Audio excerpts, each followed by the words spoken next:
The Honorable Judge Hannah Scales presiding.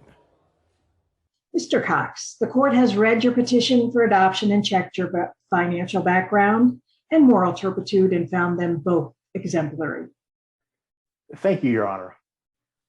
This is not the first case of this nature to have crossed our desk, but we wonder why. What's the reason so many substantial members of the community are suddenly adopting so many young men? My wife passed away last year, Your Honor. She and I made it our life's work to provide for the care of this lost generation, this beat generation, helping young men and women who've been caught up in a system that stifles your creativity and their ability to find their way. And I must tell you how rare it is to find a man like you who is willing to devote himself to such a worthy cause. Thank you again. Now, Paul, tell me your story. I have your files in front of me, but all of us are more than just mere words on paper. Well, Your Honor, I was born in the Bronx to a strict average dad who believed in the razor strap. My mom didn't seem to care much, or at least that's what I thought when I was young. And you don't now? No, Your Honor, I don't. My mom took most of my beatings when I wasn't home, but she never told me. I never found out until... My records indicate that she died when you were 12. I assume you didn't find out until after that. Yes, Your Honor. My aunt filled me in. She told me Dad beat my mother almost every night, and he beat the boy senseless, Your Honor. There are still scars, physical scars and emotional scars. Scars that I hope within time will go away. He whipped me senseless more times than I can remember or want to remember. That's when Child Protective Services took him, Your Honor. But I'm afraid Paul's life was worse after that. How was it worse, Paul? Well, now take your time. This is family court. You're safe here.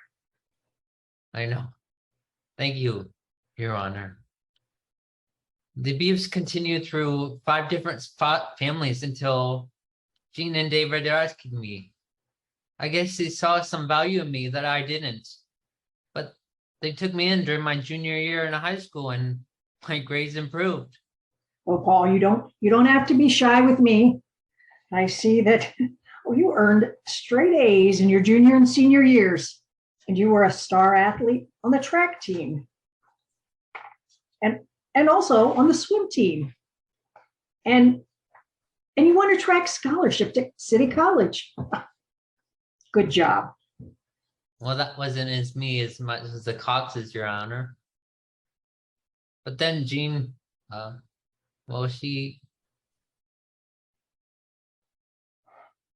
Jean came down with cancer, Your Honor. It's hard for both of us to talk about that. But without Paul's help, I would never have made it through. He was like the son we never had. The son we always wanted. Well, I see from this pile of commendations for Paul, as well as for Jean and you, Mr. Cox.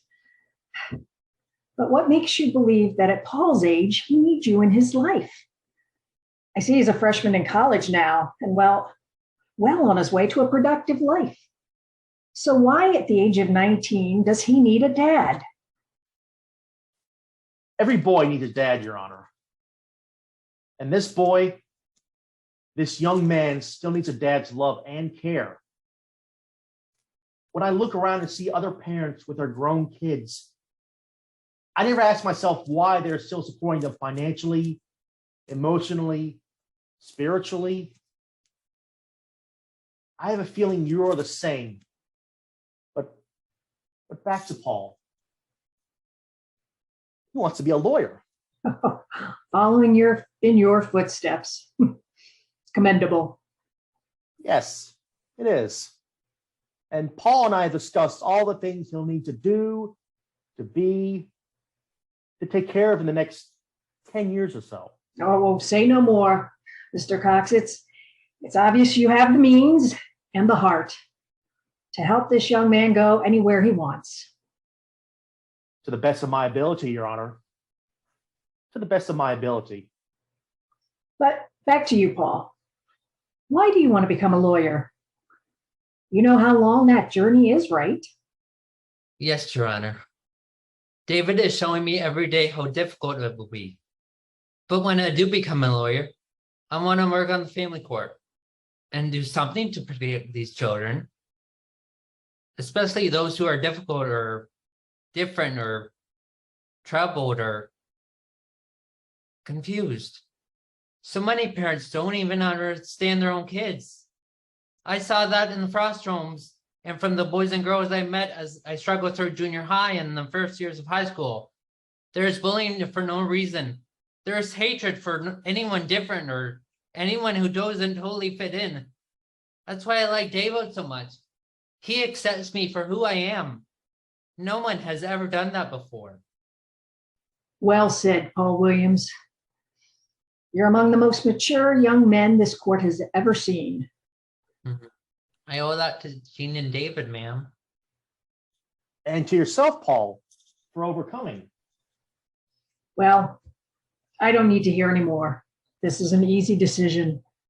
In fact, I had already approved it when I read your paperwork. And it's obvious, Mr. Cox, with your skill as a mentor and with enough financial aid, Paul will be able to make his mark on the world. Thank you, Your Honor. And now that Jean is gone, I'll also have help from other professionals here in the village who adopted young men. Some as old as state law allows, 21. It's a good law, Mr. Cox. I just wish there were others with your compassion who were willing to work with a young man Paul's age. This is one of the easiest cases I have ever tried. I think that's why I asked so many questions, getting to know both of you. I'm ready to make my decision. If there are no objections. None, Your Honor. Well, none, Your Honor.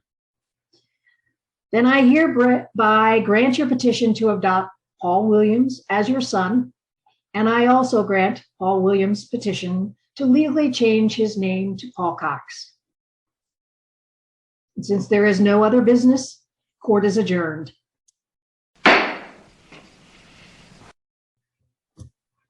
You're protected now. All that I have is yours, including all my love. It's almost as good as real marriage. I'm so glad there are others in the village of men who love each other and can legally be with each other. Not as much as we like, son, but perhaps someday. Perhaps someday we'll all be free. Someday.